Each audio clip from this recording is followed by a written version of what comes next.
કેવું ગયું આજે પેપર? સારું. 50 માંથી 50? ના 20 માર્ક્સમાં તો ના 50 માર્ક્સ. બસ તો 1 કલાક. અમારો તો 50 માં હતું. પછી શુભલો અહીંયા તમે ક્યારે ગાયબ થઈ ગયો? હા મને એમ કે આયસા ના કેમ કીધું તું? આયસા ના કેમ કીધું તું? કીધું આયસા શું કરે તે એમ કે આયસા એને શું કીધું કપડાં ધોવા કે ના કે એમ કીધું.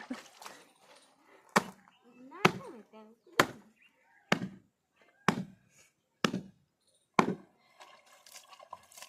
રાડા સુધી વાળ નાખે કે આમથી દૂધ જીતું આજુ આજે આપો બાપા હાટું લેવા જવું. ખાવાનું શું બનાવે? દાળ ભાત.